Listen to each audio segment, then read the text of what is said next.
Boa noite, galera. Direto aqui da FENS. Começamos hoje aqui às 11 horas da manhã, as transmissões a meio-dia. E estamos direto até agora. A gente vai encerrar aqui lá pelas 11, umas 9h30 ainda. E agora é a minha hora, né? A hora do Jundiork Podcast, né? A nossa segunda transmissão do Jundiork. E aqui diretamente da FENS. E para hoje ter um papo fantástico aqui com vocês, eu escolhi algumas pessoas a dedo assim para trazer. E são pessoas que têm algumas representações da minha vida profissional, da minha história, de tudo, né? E hoje eu tô aqui com meu amigo Rafael Sacomani. O Rafa é um cara que eu conheço já há 20 anos, a gente estava fazendo as contas aí, e a gente nunca teve um papo que a gente vai ter hoje, eu acho, né? Sim, verdade. Rafael, seja bem-vindo, obrigado pela sua presença, cara. E eu tenho certeza que a gente vai trocar uma ideia bem bacana aí, viu, cara? Que obrigado. Isso, obrigado você pelo convite, né? Fiz questão de aceitar de primeira aí, porque muitas histórias, né, das antigas sempre rolam os bastidores que a gente aquece os assuntos aí, né? E foi muito bom mesmo. Obrigado. Hoje é fácil, né? Hoje é fácil estar aqui transmitindo para o mundo inteiro, né? Tempo real, YouTube, todo mundo aí com câmera conectadas. 4K 60. Né? Internet com 1 GB de internet na banda. Hoje é fácil, né? Não, hoje é tranquilo. Se a gente lembrar... Você começou nessa época já também, né? Não, Você já tinha conexão gigalã na tua casa? Não. Eu comecei com... até a gente tava brincando, né? Você começa a contar as histórias de antigamente, mas o primeiro acesso que eu tive com a internet foi com um palm top com infravermelho. Você tinha que ficar segurando o celular em cima. Para poder ter o celular seria ter contato. Exatamente. Você tinha que andar com o palm top ali e um celular em cima segurando para poder fazer a troca de dados. Celular 3G não, né? Celular CDMA ainda. CDMA. Os cabelos brancos e a barba já denuncia tudo, né? Pois é, quando eu falo... Teve um papo com o Rodrigo outro dia aqui, falando para ele, cara, eu em Jundiaí acho que fui a primeira empresa a fazer site, a fazer esse tipo de coisa, né? Isso em 98, né? E eu lembro que a gente tinha conexão de escada, né? Não tinha nenhum outro tipo de conexão, não existia banda larga na época. E eu tive a primeira LP, que era uma linha privada da Telefônica na época, da Telesp, ainda era Telesp. Aí eles instalaram em Jundiaí para uso de internet. Porque eles usavam a LP para, sei lá, para conectar empresas, filiais, tal. A LP nada mais era que uma linha telefônica que ela dava pulso dos dois lados. Ela era ponto a ponto, digamos assim. E aí eu consegui falar para eles, vamos instalar preciso de uma LP. Ah, mas para que você precisava? Vou ligar 2 modems de internet. Eu falei, mas como assim? Não vai funcionar? Não, vai funcionar. Se é uma linha telefônica, funciona. Aí instalamos no meu escritório, na Doutor Almeida e na MaxWeb, que era ali perto da Vila Rami, do Jardim Sica ali, na época. Aí tinha um modem lá na MaxWeb, um modem no escritório e navegava ali a míseros 28.000 kbps. E o barulhinho, né, do modem? Essa geração não sabe, né? Não sabe o que é esperar às 11 horas da noite para fazer uma conexão com um pulso de telefone só, né? Então, a minha época, nem isso eu tinha. Porque eu lembro que eu sempre morei na região rural lá, né, em Voturucaia. E até o sinal de telefone era muito ruim, era tudo muito ruim. Até hoje o sinal de internet banda larga lá, ele é deficiente. Então eu fazia o quê? Eu usava muito lan house. Muito lan house.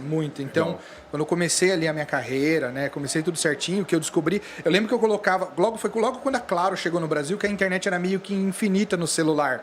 Tinha uns bugzinhos. Eles não tinham como controlar. Controle, né?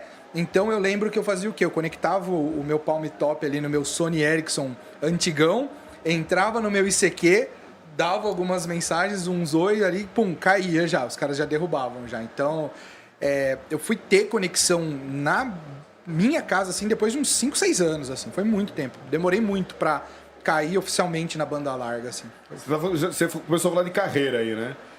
Sua carreira de programador, você começou com Palm Top? Foi com Palm Top. Eu trabalhava numa empresa aqui em Jundiaí, que era software, telemarketing.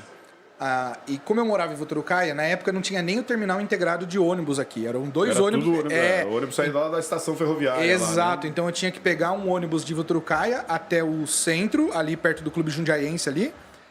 Ali eu pegava um ônibus pro Distrito Industrial. E eu perdia 2, 3 horas, cara, para ir pro trabalho, assim. Era muito tempo. A sorte é que eu trabalhava só 6 horas, né? Era estagiário. E aí, na época, eu ganhei um hábito muito bom, que foi aí que a minha vida mudou, que foi comprar revistas de tecnologia.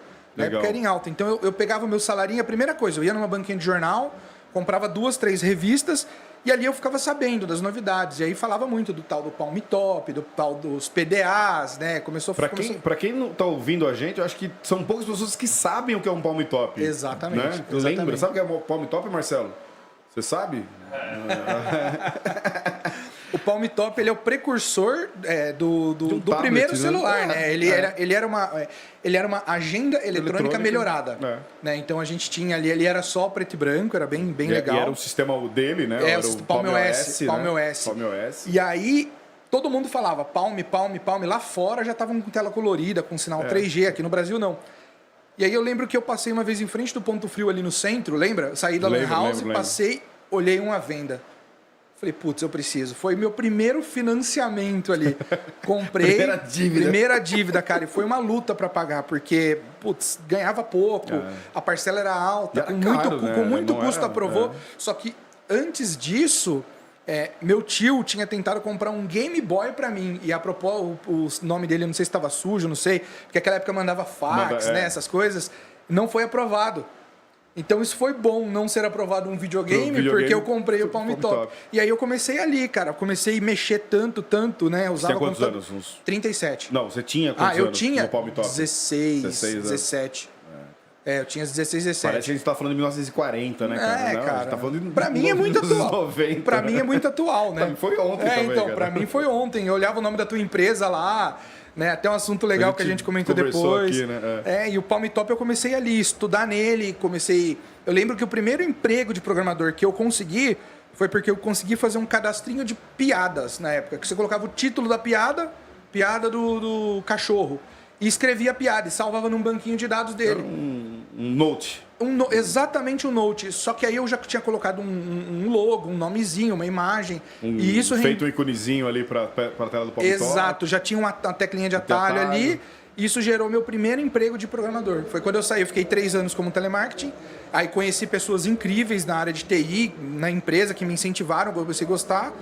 E aí fui pro Palm Top e saí, arrumei o primeiro emprego de programador. E fiquei até hoje. Que barato, cara, que barato. O Palm Top, eu lembro que a evolução do Palm Top foi Era o BlackBerry que veio com o Palm?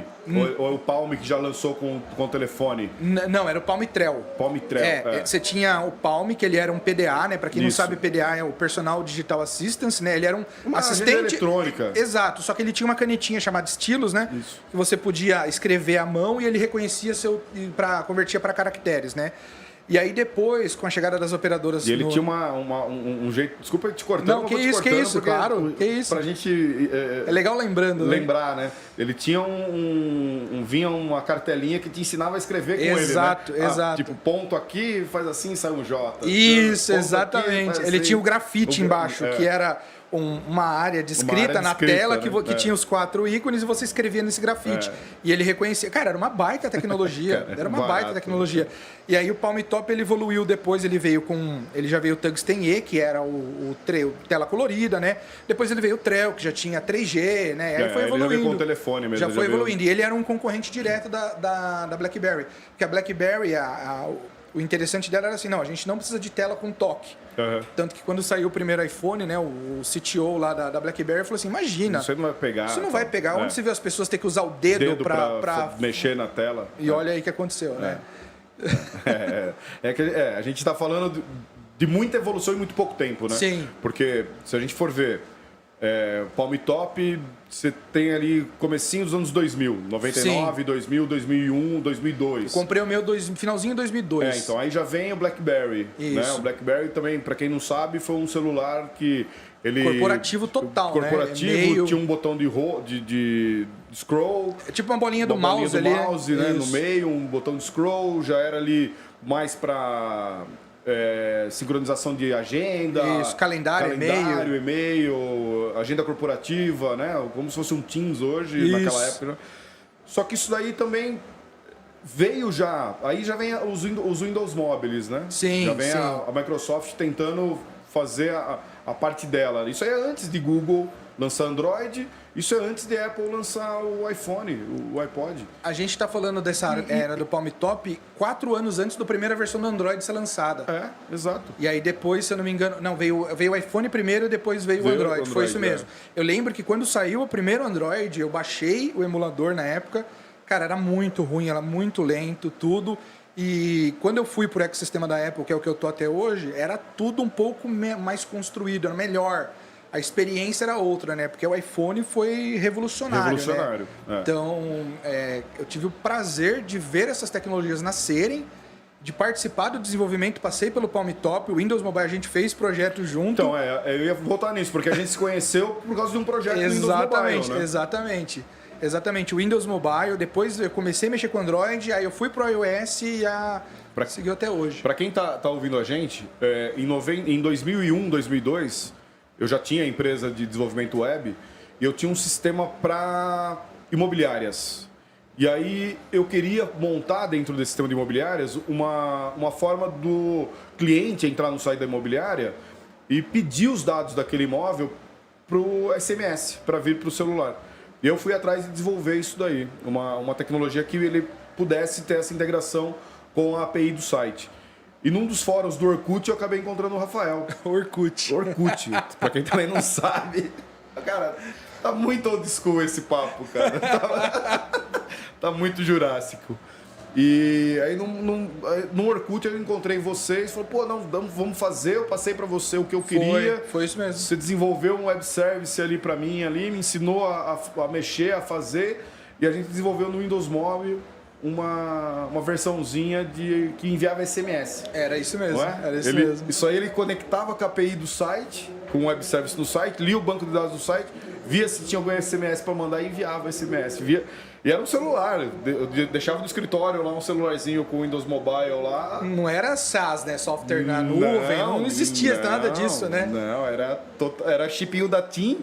Se acabasse crédito, botava outro chip. E ficava rodando 24 horas. Pagava quanto por 10 mil mensagens? R$10, você podia mandar 10 mil mensagens por mês. Meu Deus. Aí você abastecia lá com R$10 lá e ele ficava rodando lá pelo mês todo ali, mandando SMS, cara. Não, se caísse o servidor, você dava um boot nele ali, era só resolvia, né? de novo o celular. Mas eu até tava comentando com um amigo meu esses dias, cara, que os problemas de segurança que a gente tinha nos aplicativos antes, né? Pô, graças a Deus que o pessoal olhou e resolveu. Porque o Windows Mobile, a gente tinha a API disponível para eu poder interceptar suas SMS, eu podia mandar SMS no seu nome, eu podia ligar a sua câmera, eu podia ligar o seu microfone, eu podia fazer uma ligação, tudo sem você saber o que estava acontecendo. Exatamente. Então eu podia dar um comando remoto, eu podia ter um aplicativo hospedeiro ali, praticamente como se fosse um vírus, né? Eu podia ter esse aplicativo remoto rodando no teu celular e falar, não, liga o microfone do Jefferson agora e liga no meu telefone, eu quero ouvir. E você conseguia. Hoje o Facebook e o Google faz isso também. Mas a gente aceitou um termo, né? A gente não leu, mas a gente aceitou. A gente aceitou. Não, naquela época não tinha nada disso, né? Não. Então, era muito bom em partes para corporações.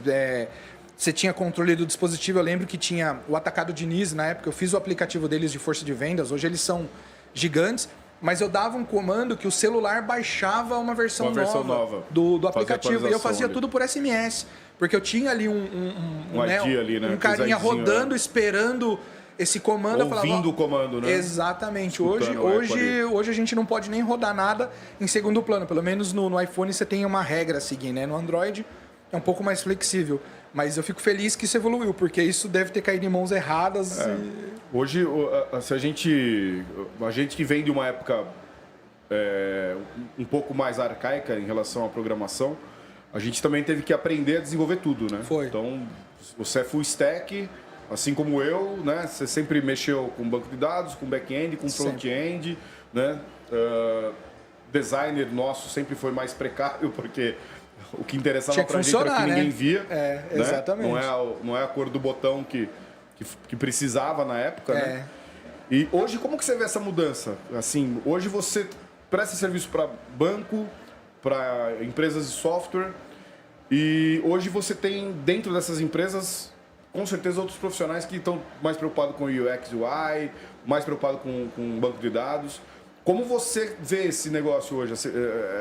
É tranquilo? Você, um engenheiro de software completo, que mexe com tudo, não dava da porra, cara, faz desse jeito aqui que é mais fácil.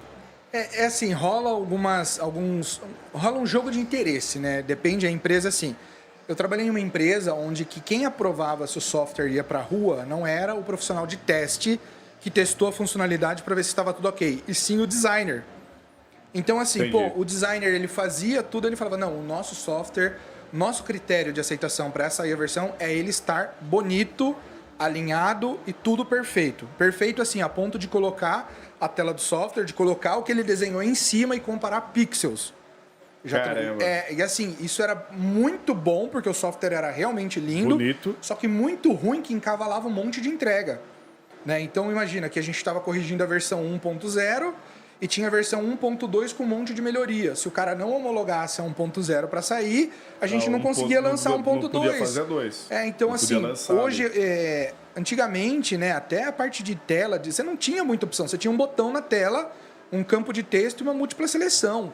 Hoje se tem carrossel de imagem, isso, um monte de coisa. E tudo tem um porquê. Tudo foi evoluindo, né? O próprio conceito do Google de material design é você pegar as coisas do mundo real e transformar, né? Então você tem sombras, efeitos, transições. Tranquilo. E você tem a diferença que antigamente a internet ela era completamente back-end, né? Você tinha todas as funções dentro do servidor, né? O dispositivo que você estava acessando precisava de pouca memória, não precisava de muito desenvolvimento ali porque ele não tinha muita interação na tela. E hoje você tem o contrário, hoje você tem uma grande... É o que eu falo sobre o JavaScript, né? JavaScript, a gente trabalhava com JavaScript há 20 anos atrás, ele era uma linguagem completamente secundária, que você usava ali talvez para fazer um controlezinho ali de combo box, um controlezinho ali de um input. Validar um campo né, na tela do cliente ali e tal. E hoje você tem, sei lá, 40%, 50%, 60% do código desenvolvido em JavaScript trabalhando na máquina do cliente, né? Você tem essa mudança de paradigma de linguagem, né? O JavaScript eu acredito que é uma linguagem que nunca vai morrer. É uma linguagem que... Ressuscitaram, Se Deus fez o mundo programando, ele fez em JavaScript, né? Então... Eles ressuscitaram. File, New World, criou em JavaScript. Porque, cara... E ela mudou muito, né? Então, você tem o JavaScript, que é uma linguagem que tipo, não é tipada, você faz um monte de coisa. Você tem o TypeScript, que é a evolução dela. Você tem um monte de coisas que veio para melhorar, né? Então, eu sempre fui ruim de web. Sempre fui muito ruim. Quando eu aprendi a trabalhar com um framework de web, que é o Angular, que eu consegui fazer algumas coisas, eu falei, não quero nem conhecer os outros, né? Porque...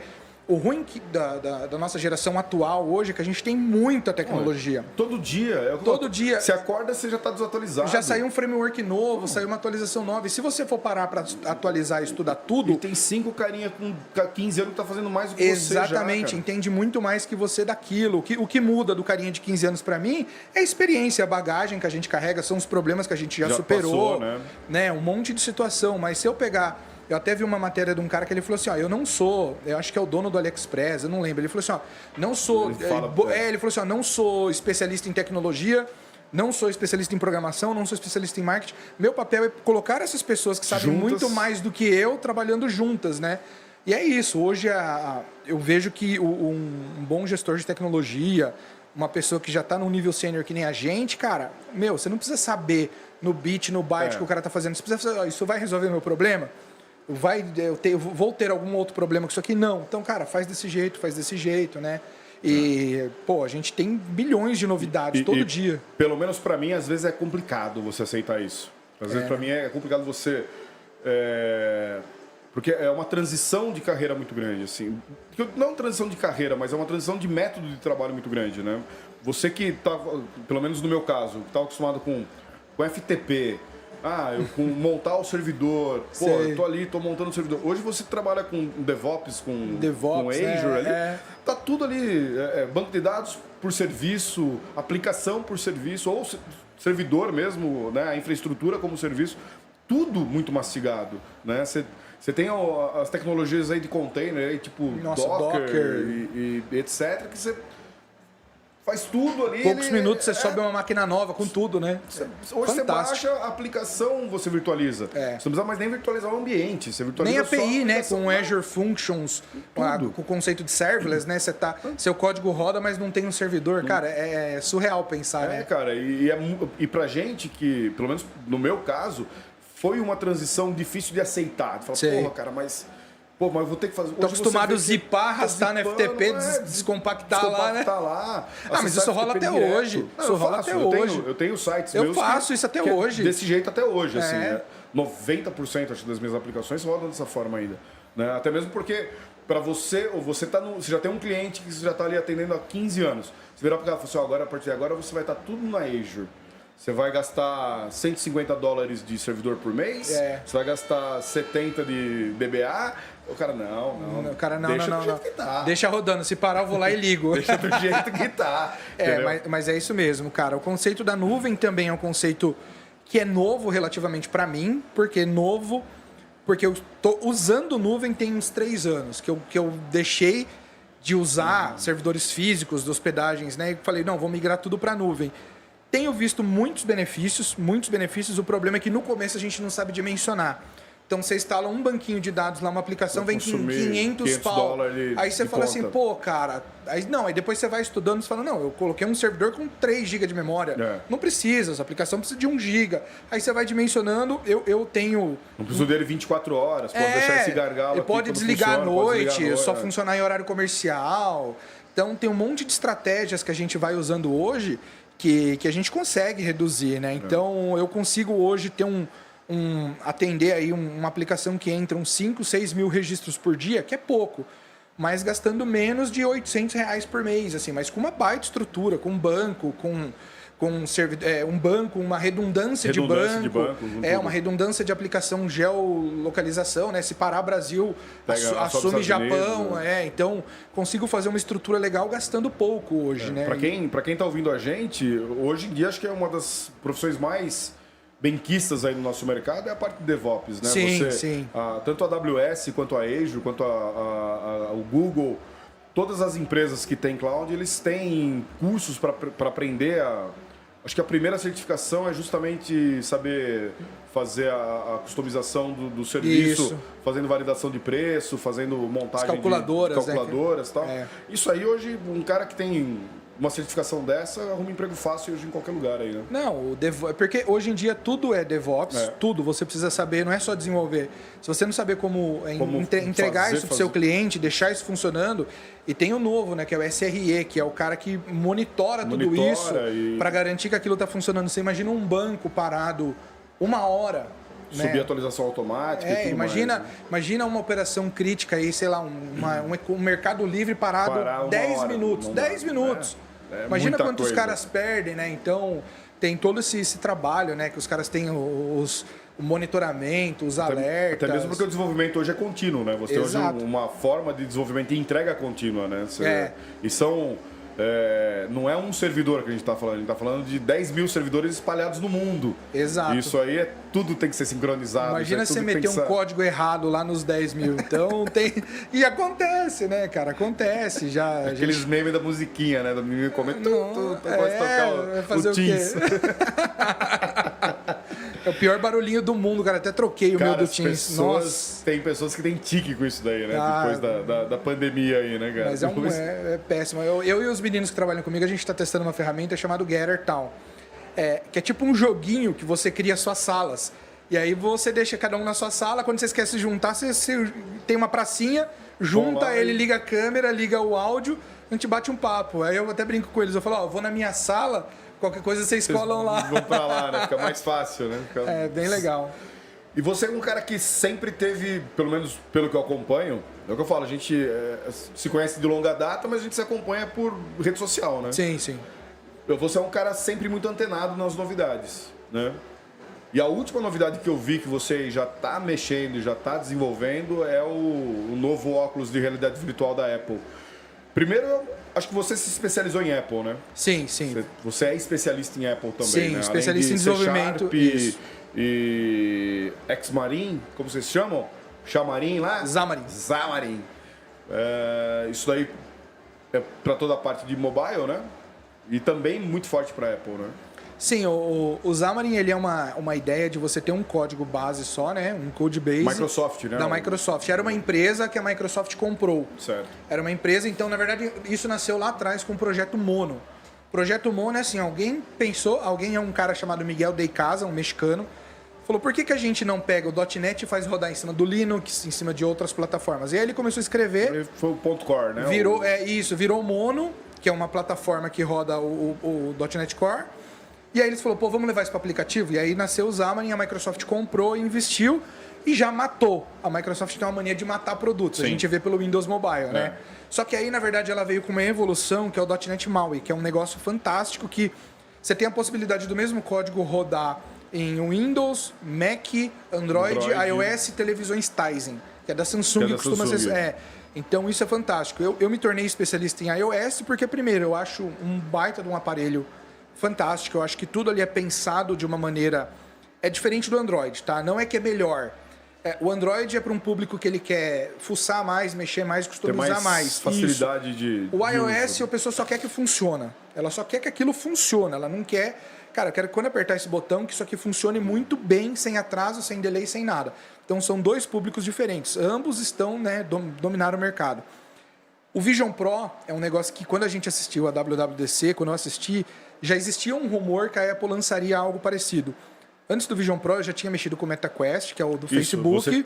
Você tem o MetaQuest, tenho, né? Você isso mesmo. Os joysticks todos isso, lá. já a gente até trocou uma ideia uma vez, lembra? Eu falei, queria ver como que é a experiência de uma pessoa que só tem um braço, que nem eu, né? Não, se dá pra usar tranquilo. Se eles têm uma parte de adaptabilidade ali para saber que o outro manche não tá funcionando, entendeu? Não, mas com um braço você consegue fazer tudo. Na verdade, você não precisa nem do controle. Você pode usar os gestos na mão. Entendi. Tem essa funcionalidade. Isso no MetaQuest também. No MetaQuest. E esse era o 2. O 2 ele é fraquinho ainda. Uhum. Aí o próprio Facebook lançou o MetaQuest Pro, que ele já mistura as realidades, né? Ou seja, eu estou te vendo, mas eu consigo plotar coisas na tela. E aí veio a Apple, como um bom costume da Apple, ela faz o quê? Ela deixa todo mundo quebrar a cabeça. Ela deixa todo mundo gastar milhões de reais, de dólares, né? Milhões de dólares. E ela melhora a ideia. E ela acaba se tornando a referência. Qual que é a diferença do Vision Pro? É a facilidade de você ocultar o mundo real ou mesclar as realidades. Ela tem tudo que os outros têm.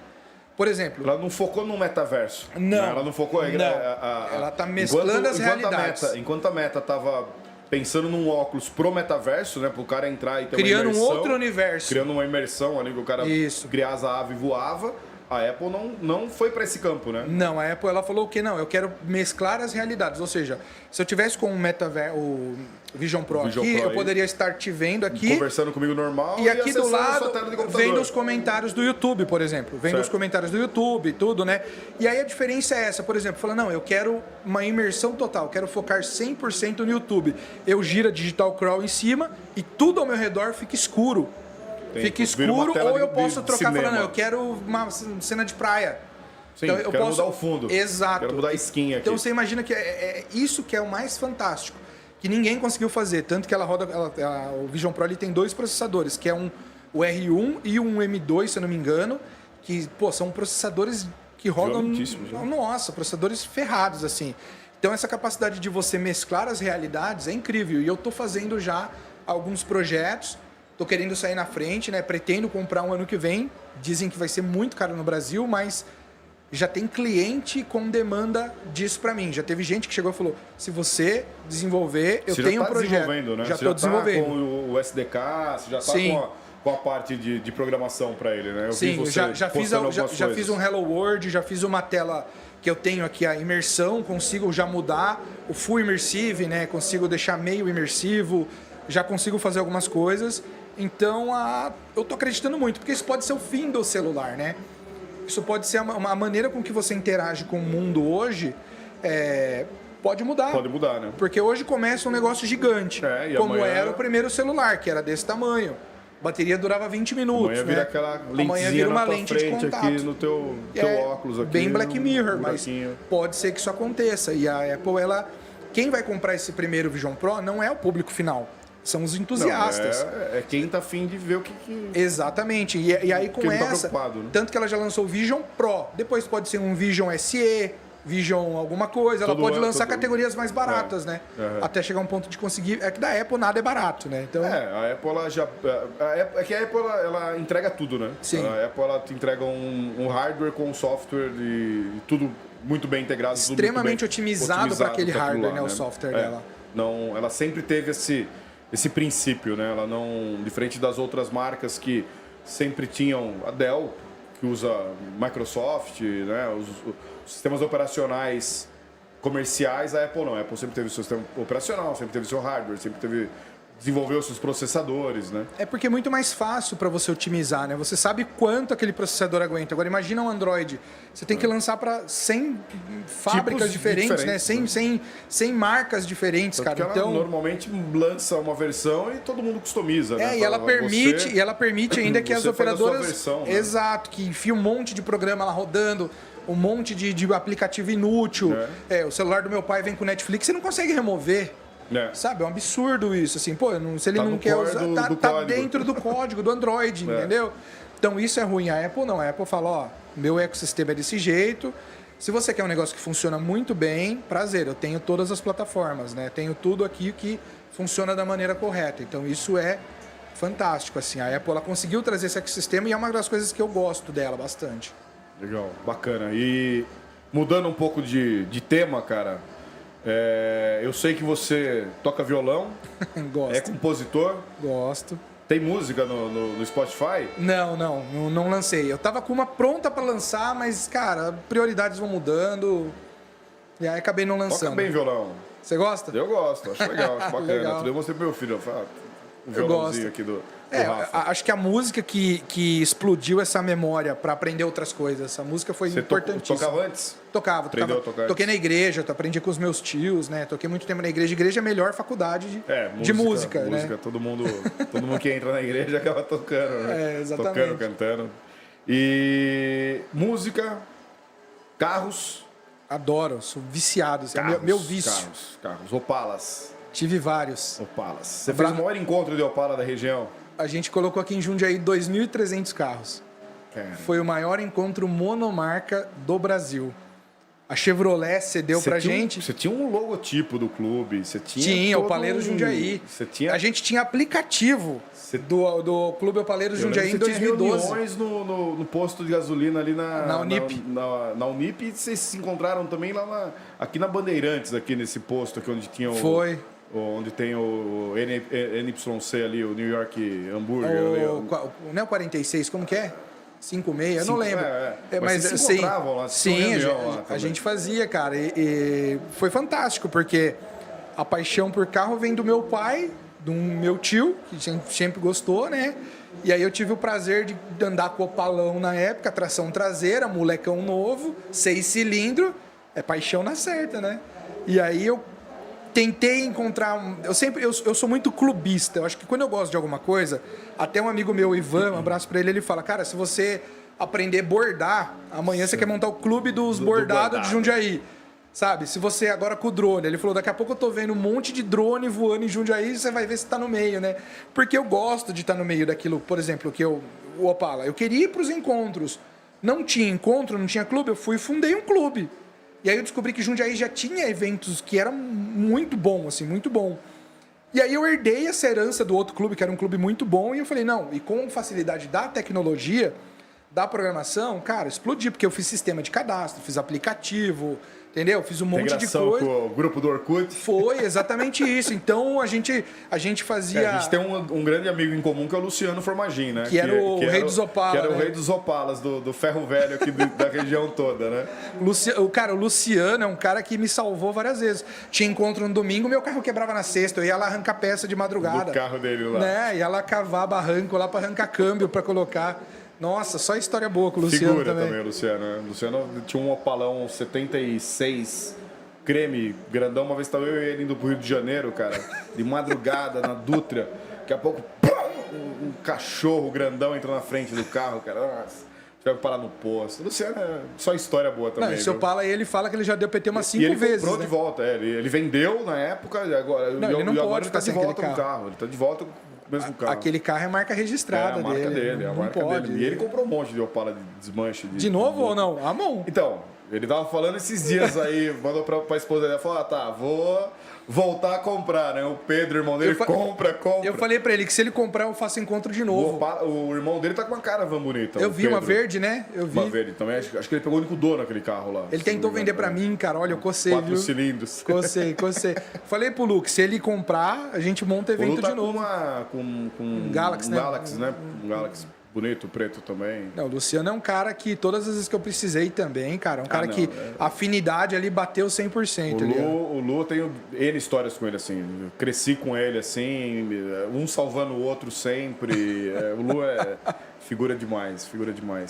E Opala ou BM? Ah, hoje é BM, né? Aí o que aconteceu?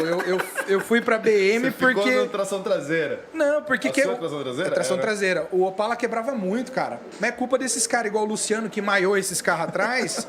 Há 20 anos atrás, os caras maiavam esses carros e hoje a gente só pega os carros quebrados, né? Então, eu pego um carro hoje, arrumo o câmbio, quebra amanhã. Aí não vira. BM não, BM você consegue peça nova. Então, por isso que eu mudei. BM tá fabricando ainda. Né? Então, por isso que eu mudei. Tá sempre fabricando. BM, você teve uma 535... Eu tive uma 528. Que você vendeu Pro KLJ cara... do Racionais. Isso, Vendi pro KLJ do Racionais, comprei uma 540 V8, vendi para um cara de Florianópolis, tava com 69 mil quilômetros o carro. Aí comprei uma F30 2012 e agora eu tô com a G20. Você sabe que eu tinha uma BMW miniatura, aquela 820 Sei, 850. CSI, 850 CSI, aquela linda. Aquela que o farol é escamoteável. E eu tinha um amigo aqui em Jundiaí, o Carlos Rosa, ele trabalhava com penhoras de banco, ele fazia grandes ajuizamentos de grandes indústrias, massa falida, tal. Um dia eu tô em casa, num sábado de manhã, ele me liga, eu morava na subida da Bandeirantes, ali perto do cemitério, na Henrique Andrés ali. Gé, você tá em casa? Eu falei, tô. Falei, sai na porta que eu tenho um presente pra você. Meu Deus. Saí na porta, assim, ele com uma 850 CSI azul. Nossa! Que ele tinha pego de um leilão pra fazer o leilão do banco. Cara, linda. Ele falou, vamos dar uma volta. É a V12. É V12. Aí dá uma volta na 9 de julho, cara. Putz, carro maravilhoso. Imagina você andar com uma V12 e câmbio manual. Telefone celular do lado. Cara, linda. Mecânica, automática. Linda. Eu falei, realizei meu sonho. É um carro impossível de você ter, assim, né? Não, esse carro é raríssimo. Fala, no Brasil deve ter umas 15, 20 no máximo. Vira e mexe eu procuro no Mercado Livre se tem pra vender. Eu sei quem tem uma carcaça. Uma vez eu vi uma no Mercado Livre, faz uns 6 anos já, no Mercado Livre, uma pra vender, o cara tava pedindo 120 mil, 120 e é um carro 94, acho que 97. Mas 120 mil hoje num carro desse tá barato. Hoje tá barato. Hoje, na época tava Hoje caro. acho que é $500 mil um carro desse. Se você achar um inteiro, assim, $500 mil brincando. Que é difícil também achar. Tem, né? Mas o cara é aquele cara que guarda na bolha, né? Na bolha. Outro dia eu vi uma 750 também, o cara tava teria também, fácil. tava Nossa, eu sou lasanheiro, cara. Linda. Tudo que não presta eu gosto. Linda. Meu Deus, morro de vontade de ter um ômega australiano. Vira e mexe eu tô procurando. Umas coisas assim que ninguém gosta. Quer. Eu gosto. Você pegou uma Pampa? Peguei uma Pampa 4x4 para reformar pro meu pai. A gente tem um Fusca 64 que tá reformando. Eu comprei uma 528, uma 540 de novo V8 e desisti. Eu, peguei o dinheiro assim, ia mandar pro cara, falei, não, deixa quieto, desisti. Não dá. Não, a prioridade era outra, né? Mas é legal, eu sinto saudade dessa época aí. Que legal, cara. Agora é carro novo. Agora não é legal, também, né? Cara? O carro novo eu sei que eu volto. O carro velho você fica naquela ansiedade, né? Será que eu volto? Mas daqui a pouco você começa a pegar os carros. Você fica olhando a temperatura. Você vai pegar um galpãozão e vai falar, vamos carro velho você anda assim, ó, você fica procurando barulho, né? Você fala, não pode ser, baixa não tem o volume barulho. do som. Baixa a fitinha ali, né? A fita do Raça Negra ali, ó. Baixa o Rodstar. Aí você fala, não pode ser. Você olha a temperatura e fala, rapaz, não tá fervendo? Você fica. Você anda a mesma sensação do carro elétrico, né? Vou chegar, não vou, não vou. Rafa, a gente tá chegando no final do papo, cara. Putz, que papo agradável. Gostoso, legal. O próximo vai ser lá no Pinguim, lá, tomando uma cerveja, comendo um bolinho de feijoada, hein, cara. Cara, obrigado. Obrigado pela presença, obrigado pelo papo. Acho que quem vai assistir isso aqui, vai ter N ideias aí sobre É tecnologia. muito assunto, né? É, cara. É muito assunto em pouco tempo, né, cara? É isso mesmo. Obrigado, viu? Obrigado pela sua presença. Tamo junto, cara. Agradeço Obrigado demais vocês. você aqui, cara. Valeu. Valeu, tchau, Obrigado, tchau. tchau.